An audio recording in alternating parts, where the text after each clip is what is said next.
आपके पास क्या डॉक्यूमेंट्स होने चाहिए तो आपको कौन सा रैंक मिलेगा, ये डॉक्यूमेंट्स होंगे तो आपको ये वाला रैंक मिलेगा।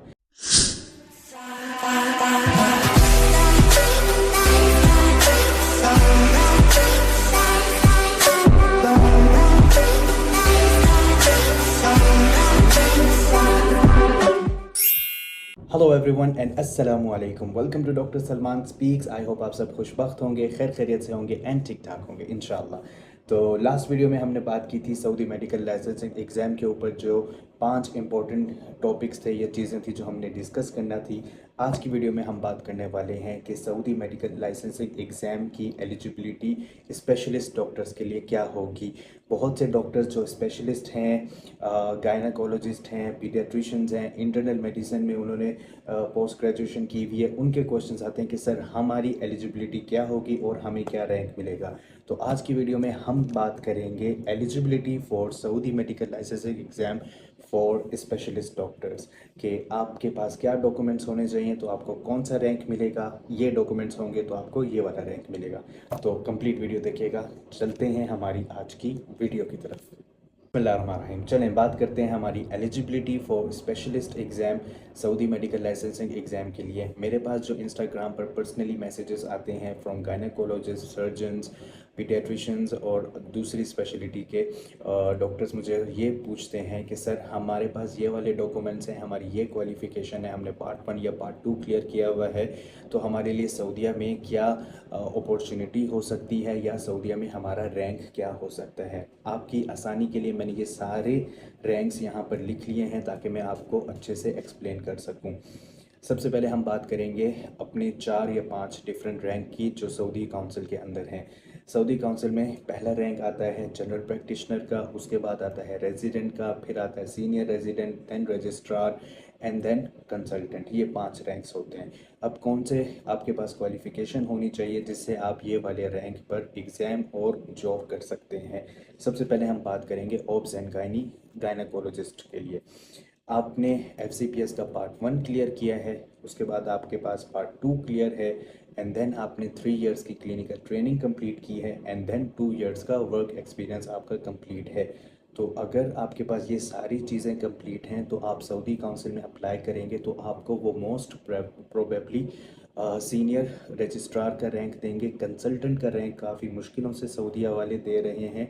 उसमें आपको सबसे पहले वाइवा आपको उनका क्लियर करना होता है, इंटरव्यू, फिर एक पैनल बैठता है, फिर वो आपसे एक सिनेरियो बेस्ड क्वेश्चंस पूछते हैं, देन जाके आपको कंसल्टेंट का रैंक मिलता है। लेकिन ज़्यादा से ज़्यादा अगर आपके पास सारी क्वालिफ़िकेशंस हैं, पार्ट 1 क्लियर है, पार्ट 2 क्लियर है, क्लिनिकल ट्रेनिंग 3 साल का है, उसके बाद work experience as a gynaecologist 2 साल का है, तो आपको सीनियर रजिस्ट्रार का रैंक यहाँ पर आराम से मिल जाता है। ये इसकी जॉब भी अच्छी मिलती है और इसकी जो सैलरी भी है वो भी आपको अच्छी खासी मिल जाती है। मतलब 18 से 25 या 28 हज़ार रियाल तक आपको इसकी सैलरी आराम से मिल जाती है सऊदी अरेबिया में। ये हो गया फर्स्ट कंसल्टेंट रैंक। सेकंड हम बात करेंगे सीनियर रजिस्ट्रार या फिर रजिस्ट्रार की। इसमें क्या होता है कि आपके पास डिग्री है MBBS की, फिर आपने पोस्ट ग्रेजुएशन कंप्लीट किया हुआ है, part 1 and part 2 clinical training complete है, लेकिन आपके पास वर्क एक्सपीरियंस नहीं है, तो फिर ये आपको सीनियर रजिस्ट्रार का रैंक नहीं देते। आपको ये मैक्सिमम सीनियर रेजिडेंट का रैंक दे देते हैं या फिर कभी कभार रजिस्ट्रार का रैंक मिलता है। ये टोटली डिपेंड करता है सऊदी काउंसिल पर। उनकी जो इवैल्यूएशन की टीम बैठती है जब आप मुमारिस के अंदर अप्लाई करते हैं अपने डॉक्यूमेंट्स के साथ, वो 3 से 7 दिन के अंदर इवैल्यूएट करते हैं आपकी क्वालिफ़िकेशंस एंड देन वो आपको रैंक देते हैं। अक्सरियत को वो रैंक सीनियर रजिस्ट्रार कर दे देते हैं, लेकिन आजकल ज़्यादातर वो सीनियर रेजिडेंट का रैंक देते हैं अगर आपके पास वर्क एक्सपीरियंस नहीं है but part 1 and part 2 clear किया है। सीनियर रेजिडेंट के ऊपर आपको 15 से 18 हज़ार रियाल या 20 हज़ार रियाल तक एक अच्छे सेटअप में सैलरी या जॉब मिल सकती है आराम से। उसके बाद थर्ड हमारा आता है GP या फिर रेजिडेंसी रैंक। अब इसमें क्या होता है कि आपका फर्स्ट पार्ट क्लियर होना चाहिए, सेकंड पार्ट क्लियर है एंड ट्रेनिंग आपकी इसमें आपका फर्स्ट पार्ट क्लियर है और ट्रेनिंग 2 साल की हुई हुई है, लेकिन पार्ट 2 का आपने एग्ज़ाम नहीं लिखा। तब ये आपको रेजिडेंट का रैंक देते हैं। अगर आपकी 2 साल या 3 साल की क्लिनिकल ट्रेनिंग है एंड पार्ट 1 पास किया है तो आपको रेजिडेंट का रैंक मिलता है। अगर आपने पार्ट 1 पार्ट 2 पास कर लिया है और क्लिनिकल ट्रेनिंग भी कंप्लीट है तो अगेन जैसे मैंने आपको कहा था विदाउट वर्क एक्सपीरियंस आप रजिस्ट्रार के रैंक पे जाते हैं। लेकिन ज़्यादातर पार्ट 1 पार्ट 2 पास लाजिम होना चाहिए अगर आप सऊदीया में स्पेशलिस्ट रैंक पर मतलब अच्छे रैंक पर काम करना चाहते हैं।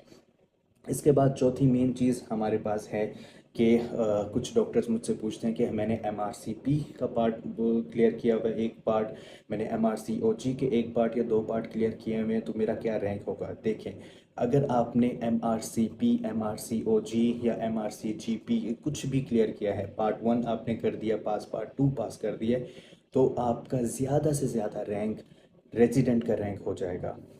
एसएमएलई में सऊदी काउंसिल में आपको रेजिडेंट का रैंक मिलेगा। आपको वो रजिस्ट्रार कंसल्टेंट स्पेशलिस्ट का रैंक नहीं मिलेगा जब तक आपके पास 3 साल की क्लिनिकल ट्रेनिंग ना हो।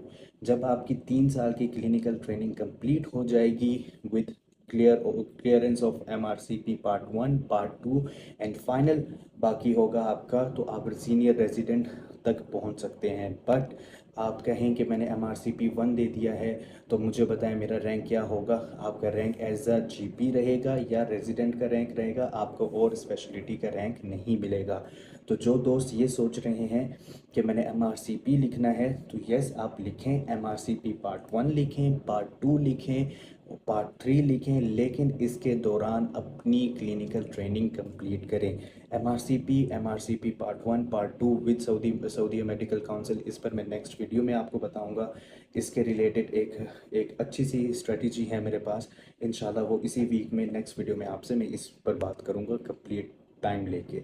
लेकिन इस वीडियो में मैंने कोशिश करनी थी कि आप लोगों के साथ जो रेजिडेंट से लेके कंसल्टेंट तक का रैंक है वो आपके साथ डिस्कस किया जाए और इनकी सैलरी डिस्कस कर ली जाए। समराइज़ करने के लिए कंसल्टेंट की सैलरी सबसे ज़्यादा होती है और आपको डॉक्यूमेंटेशन उसकी ज़्यादा रिक्वायर्ड है। एग्ज़ाम पास करना है, पहले वाइवा पास करना है, फिर एक कंसल्टेंट्स की टीम मतलब 5 से 7 लोगों की एक डॉक्टर्स की टीम आपको एक दिन एग्ज़ाम के लिए कॉल करते हैं। उसमें डिफरेंट क्लिनिकल सिनेरियोज पूछे जाते हैं, अगर वो आपने पास कर लिया देन आपको कंसल्टेंट का रैंक मिलता है एंड देन उसकी जो सैलरी है 25,000 रियाल से ऊपर कर लें।